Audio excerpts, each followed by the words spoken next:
চীনের উত্তর পশ্চিম গাংশু প্রদেশের বিশাল মরুভূমির বুকে দাঁড়িয়ে আছে এক ঐতিহাসিক অবতরণ মঞ্চ। এখানেই নামার কথা চীনের প্রথম পুনরায় ব্যবহারযোগ্য রকেট ঝুকু 3 এর। এই রকেট শুধু একটি যান নয়, এটি চীনের বাণিজ্যিক মহাকাশ যুগে প্রবেশের প্রতীক। এই যুগান্তকারী প্রকল্পের নেতৃত্বে আছেন এক অসাধারণ প্রকৌশলী ডাই ঝ্যাং। বেইজিং এর নামকরা চিংহুয়া বিশ্ববিদ্যালয় থেকে পড়াশোনা শেষ করে তিনি কাজ করছেন চীনের বিখ্যাত লং মার্চ রকেট কর্মসূচিতে।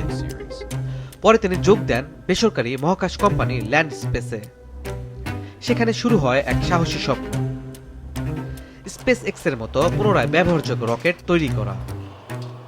2025 সালের 3 ডিসেম্বর ঝুকু 3 প্রথমবারের মতো জিউসুয়ান স্যাটেলাইট উৎক্ষেপণ কেন্দ্র থেকে আকাশে উড়াল দেয়।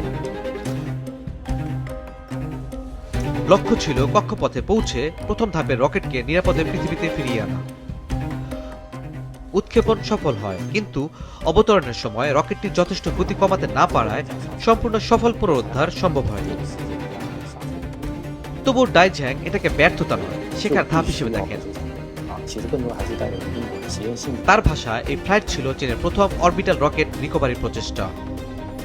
তিনি বলেন, আমরা জানতাম প্রথম চেষ্টাতে নিখুঁত সাফল্য আসবে না।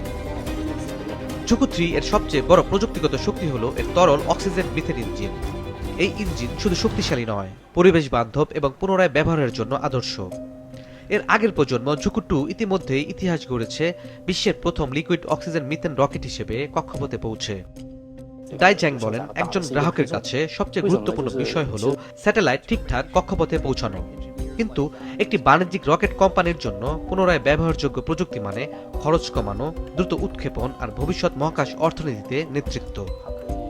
এলন মাস্কের স্পেসএক্স যেখানে ফ্যালকন 9 আর স্টারশিপ দিয়ে নতুন সীমা ছুঁয়েছে, সেখানেই চীনও থেমে নেই। ঝুকু 3 এর নকশায় আধুনিক এরোডাইনামিক স্ট্রাকচার, শক্তিশালী ল্যান্ডিং লেগ, গ্রিড ফিন এবং স্বয়ংক্রিয় নিয়ন্ত্রণ ব্যবস্থা যুক্ত করা হয়েছে, যা একে ভবিষ্যতে সম্পূর্ণ পুনরায় ব্যবহারযোগ্য রকেট বানানোর পথে নিয়ে যাচ্ছে। ডাই ঝ্যাং এর বিশ্বাস, ব্যর্থতাই প্রকৌশলের সবচেয়ে বড় শিক্ষক। ঝুকু 3 হয়তো প্রথম চেষ্টায় নিখুঁতভাবে অবতরণ করতে পারেনি, কিন্তু এটি দেখিয়ে দিয়েছে চীনও পুনরায় ব্যবহারযোগ্য রকেট যুগে প্রবেশ করেছে।